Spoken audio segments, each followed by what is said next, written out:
Hello and welcome to LaRosa Reads. I'm Denise LaRosa and today I am sharing with you my reading plans for April. Let's talk books.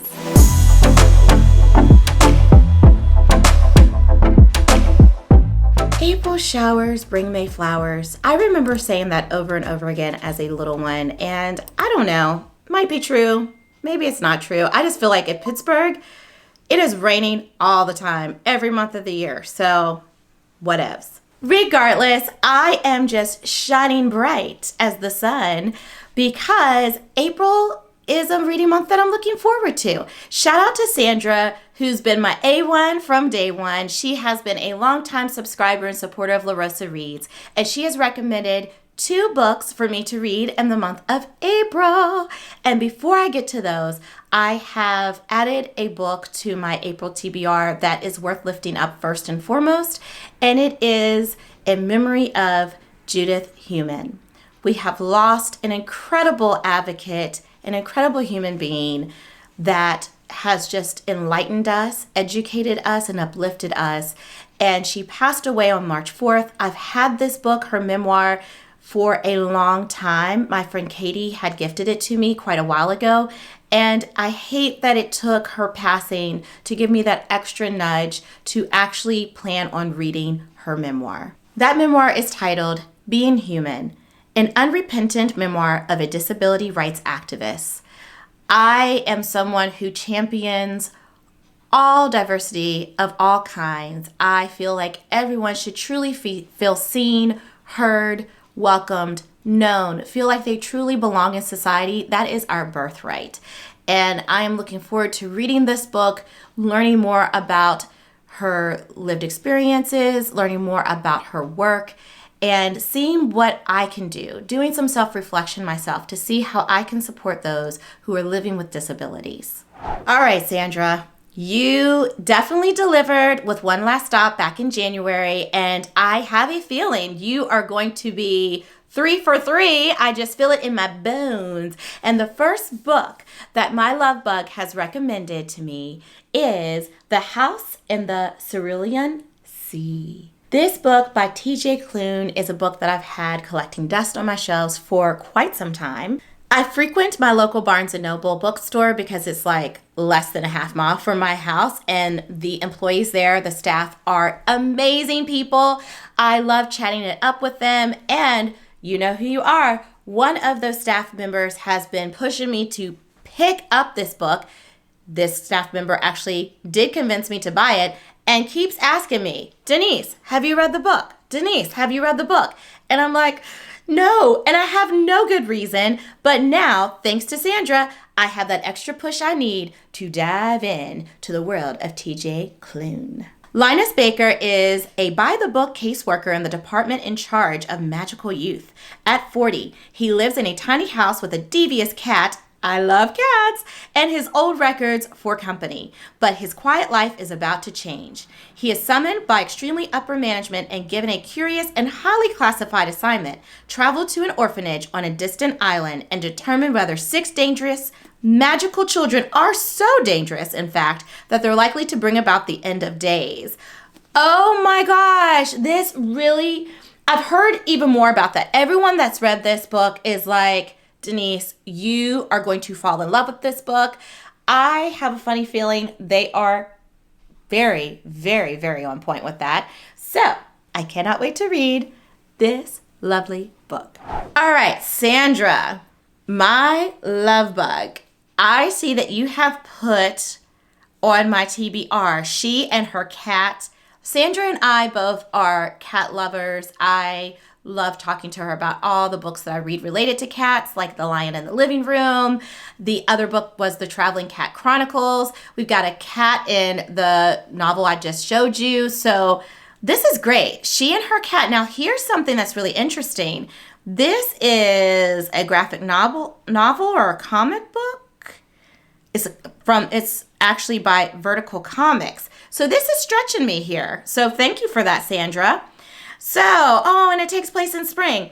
It was the start of spring. It was raining. That was the day that she brought me home. This is the story of Miyu, a woman who lives alone with her cat, Chobi. As Miyu navigates the world of adulthood, she discovers both the freedom and loneliness that come with living independently. And Chobi learns of the outside world through her actions.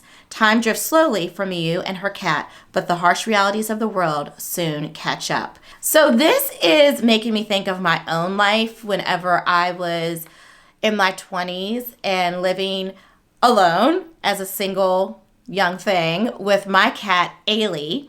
It was just quite the time when I look back. I had extreme cases of loneliness, sometimes extreme joy because I didn't have to answer to anyone. I wasn't responsible for anyone but me and my cat, Ailey.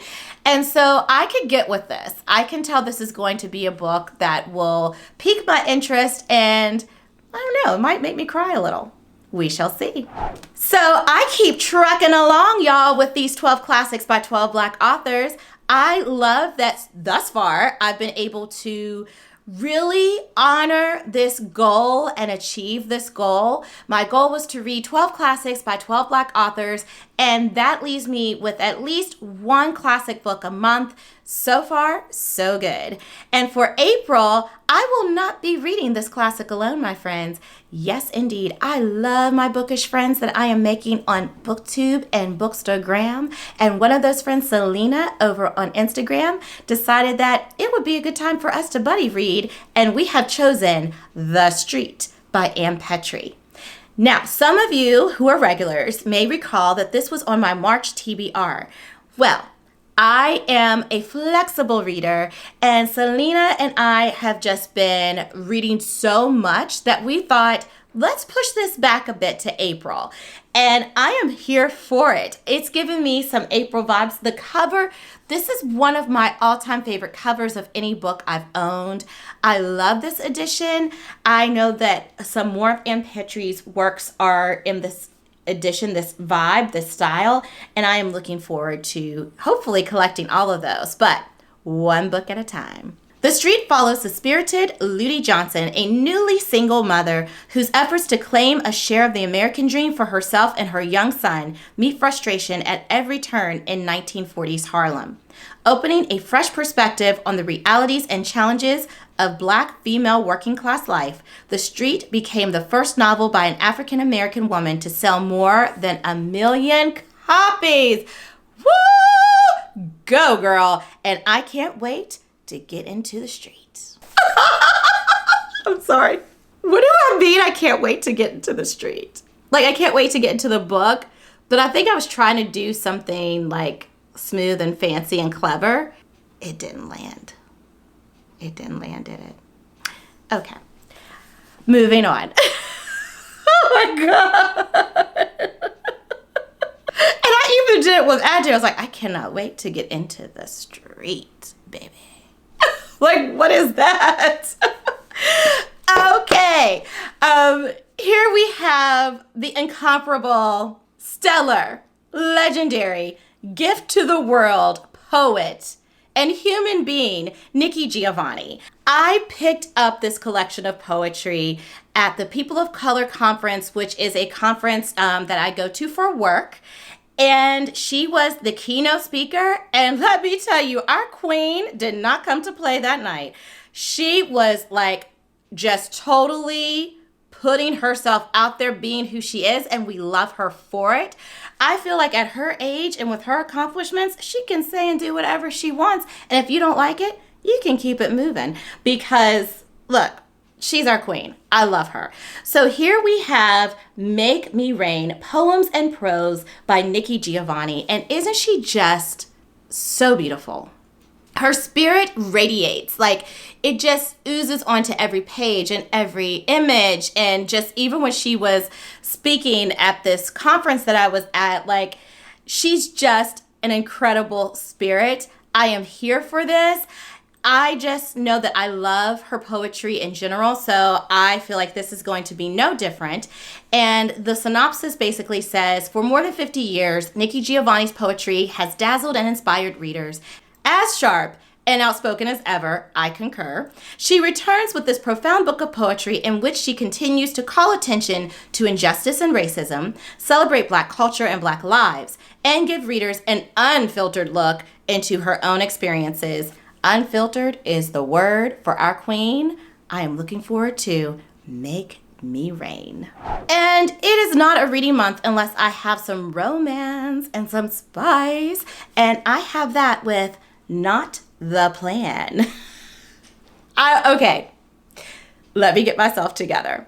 So Not the Plan is a book that just lured me in for several reasons. Number one, it's romance. Number two, it has a clever title. Number three, it involves politics. Now, politics as we know it today is just dreadful and depressing and so divisive. But I remember a time when politics was alive and well. And yes, there were opposing views, but everyone could still, like all those politicians could still be civil and get things done. And I was really into politics for quite some time. I volunteered on some campaigns, didn't meet any cutie patooties, but I may have had a fantasy or two about, working for a certain president. A girl can dream. So, what's happening here with Not the Plan? After nearly a decade in state politics, Isadora Maris is darn good at her job. Aggressive lobbyists and stonewalling senators are no match for her diplomacy and unflappable commitment to her principles. If all goes according to her meticulous plan, she'll soon be managing her boss's successful campaign for U.S. representative and finally land her dream role, congressional aide in Washington, D.C., where she can really make a difference. But Isadora's cool professionalism is knocked off kilter when she meets Kareem Sarda. Kareem is gorgeous and brilliant and seems to share many of Isadora's ideals. So why is he working for the California Senate's most detestable scumbag? Given their boss's fierce political rivalry, Isadora knows that she can't tarnish her reputation by flirting with the enemy. Oh, enemies to lovers, and she's been betrayed enough to want to keep people at a distance. So she deems Kareem off limits no matter how flustered she feels whenever he enters the room. Well, we know what's going to happen before it happens, and I am here for it, baby. Not the Plan is on my plans for reading in April. Okay, I think I redeemed myself with that one. I am not a meteorologist. Why am I trying to do all these, clever segues? I don't know, but moving on. I don't have this book yet. I hope to get it soon, and it is The Secret House of Eve. Everybody and their mama is talking about this book, and it was a Reese's Book Club selection, I believe, in February or sometime. I guess so, because there's only been a few months this year. So I am not reading it for that reason. I'm choosing to read it because a lot of Bookstagram friends that I know, love, and trust say this book is 5 stars. It has 5 stars written all over it, and it's the spine of the month for diverse spines in the month of April. So I look forward to reading The House of Eve. And last but not least, this is a book that I knew nothing about. I didn't know it existed until the wonderful, amazing, incredibly kind, book-loving person that I talk about all the time, A. Marie, said this is probably, arguably, her favorite book ever, and it is The Storied Life of AJ Vickery, and it is written by none other than Gabrielle Zevin, who is responsible for giving us Tomorrow and Tomorrow and Tomorrow.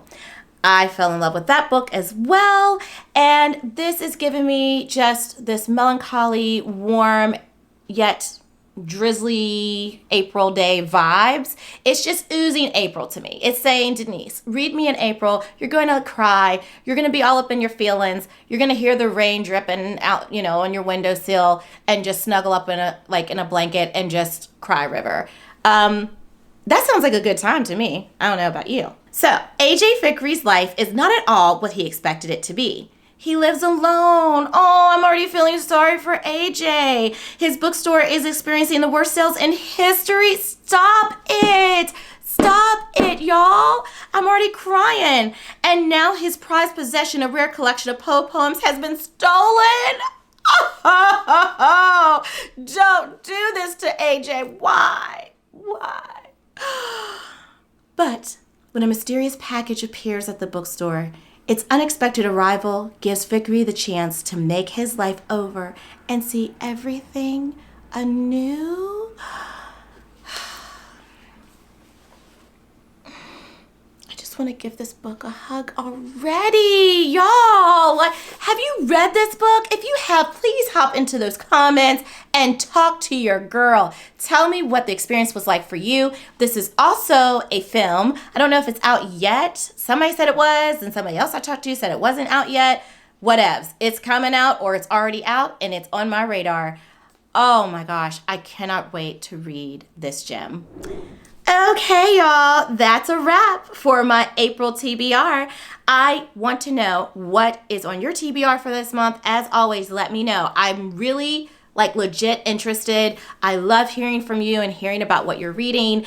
And also, you need to know what I was reading in the past month. So if you haven't seen any other videos, what are you doing? Stick around, please. I'd love for you to stay here and be a part of my La Rosa Reads community. And until next time, happy reading.